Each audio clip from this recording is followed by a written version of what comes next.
Good evening runners, and welcome back to another video from me, that running girl. In today's video, I'm going to be reviewing the Asics Megablast running shoe and comparing it to the Asics Megablast 5 and the Asics Metaspeed Sky. The Asics Megablast running shoe is a shoe that I was super excited to try out. I even bought this shoe for my 30-second marathon, which I ran last Sunday and was 47th out of 222 women. I actually decided not to wear this shoe, and I will go into the reasons for that now. So firstly, like I said, when I saw this, I was on holiday a few weeks ago in Mexico, and I saw so many people hyping up this shoe on Instagram and on YouTube. I just knew that I had to get my hands on it. Asics have said that this is 33% more bouncy than the Megablast 5, which I just find the bounciest, most cushioned, but lightweight, amazing shoe for training and racing that I have actually ever worn. And when I wear this for a half marathon or a marathon, my legs just feel like they have such good energy return. And yeah, I just don't feel as trashed the next day, and they run pretty fast for a training shoe. So you can imagine my excitement when these were actually available in the UK. When I got back from holiday, I ordered a pair and instantly ripped open the box and was so impressed by how the shoe looked. It looked exactly like I'd seen it online, because sometimes I feel like you look at shoes online and they come in the box and they don't look the same. It looked exactly the same, super cool, super fresh, super modern looks with the gradient of the colors, and I just loved it so much. That love quickly dropped off a cliff when I put my socks on and I tried them on inside the house. I was actually expecting to have the same amount of bounce level, given that everyone has said they were bouncier than the Megablast 5, in this shoe. And I bounced around and ran up and down on the spot and ran up and down the living room, and I just didn't feel the same amount of bounce in this shoe. One reason for this is that the Asics Megablast has different type of foam than the Megablast 5. So this shoe features FF Turbo Squared, whereas the Asics Megablast 5 features FF Blast Max.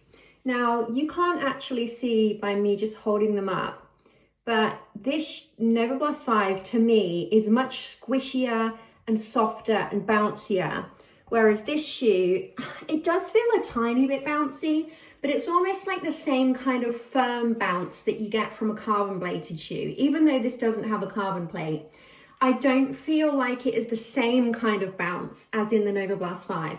And when I first tried the Megablast 5, I was just absolutely blown away by how insanely bouncy that shoe was.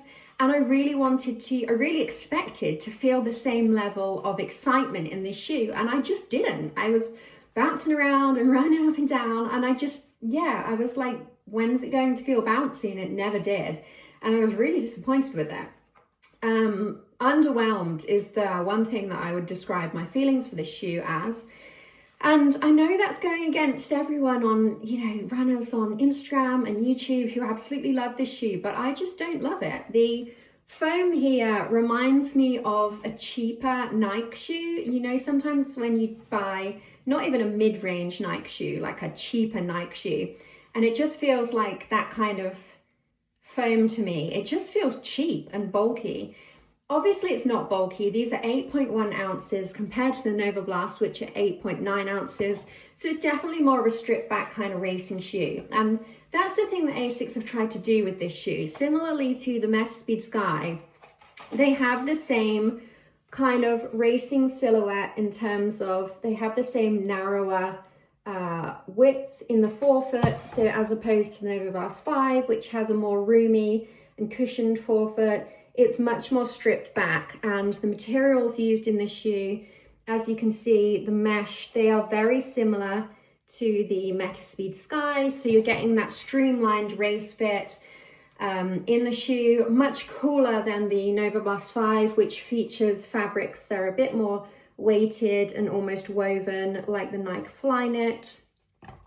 So personally, I think that Asics have tried to do it all with this shoe. They've tried to meet the needs of long runs, tempo runs, you know, shorter runs, race runs, track runs, and they're basically advertising it as not needing to buy, you know, a race shoe and like a daily trainer. But personally, I think there is a real niceness and real benefit in changing your shoes between like a daily trainer and a race shoe and a track shoe. I personally don't like the idea of just doing everything in one shoe, and maybe that's where I'm different, and maybe this is where this shoe personally to me feels all hype and no magic. Like I say, my underlying feeling of this shoe is just completely underwhelmed, and I was really excited to try this shoe, but I need to just be completely honest, because yeah, I didn't love it.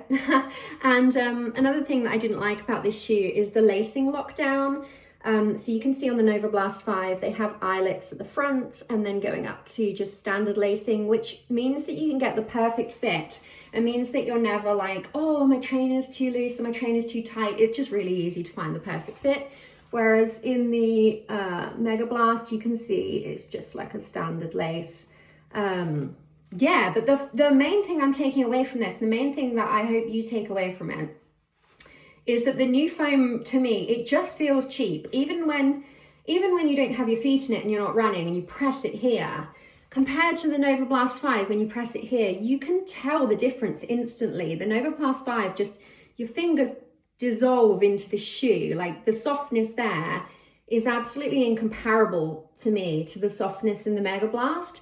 So I personally don't know what is going on with everyone saying that the shoe is bouncier than the Novablast. Whether people have just been gifted the shoes, you know, and they're trying to be kind to Asics by giving them a good performance review. But as someone who ran their 30-second marathon on Sunday, which was the New Forest Marathon, and decided to actually wear an older pair of Novablast 5 than the Megablast, which were box fresh. I could have worn a box fresh pair of Megablast and I didn't, and those are the reasons why.